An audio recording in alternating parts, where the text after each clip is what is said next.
අම්බේ සුපිරි සහනයක් කෑ. දැන් ඉස්කෝලේ නිවාඩුනේ. මංජු ඇයි තාත්තේ? මේ නිවාඩුවේ හොඳට පාඩම් කරන්න වෙయ్యෝ. ඕන් නිවාඩු ඉවර වෙච්ච හැටිම විභාගෙලු.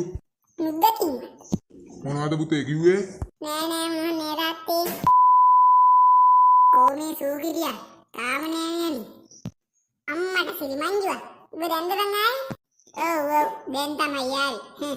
හරි ඒ වගේ වැඩ නෑනේ. දැන් මොකද්ද මට එන්නේ කාරණේ? ටග්ගල් ගේම මට පරක්කුණා. ඇයි මොකද්ද හදිස්සියේ? හරි ඒ වගේ වැඩ නෑ. මේ ඔබ දන්නවද දැන්?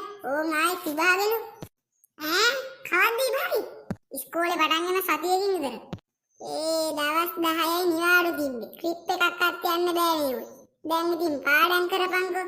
උදේම නැගිටලා ආවා විතරයි බං. තාත්තා විභාගෙ කියලා කිව්වනේ. මේ පාර ලකුණු අඩු වුණොත් හොඳටම ගහන කිව්වා. මට ගිය පාර ලකුණු අඩුයි කියලා දැනගත්තට පස්සේ තාත්තා ඔය විදිහටම කිව්වා බං. මේ පාර විභාගෙ ලකුණු අඩු වුණොත් මාව එල්ලනවා කිව්වා. හරි එහෙනම් ඕන් ද බෙස්ට් විභාගෙට.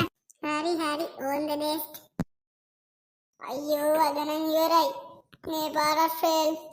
තාත්තා දැනගත්තොත් ඉවරයි. මට ගෙදර ඉන්න වෙන එකක් නෑ. මංජු හදප්ප මේ ළමයා. මංජු ටීචර් මට කිව්වා තමුස ගැන. මේ පාර ෆේල් උනේ. අයියෝ ඉවරයි. මම තමුස ඉතුරු කරන්නේ. ඉන්නවා මං තමුසට කරන්න වැඩක්. මේ ආයි ඊළඟ පාර විභාග ෆේල් නොවෙන්න.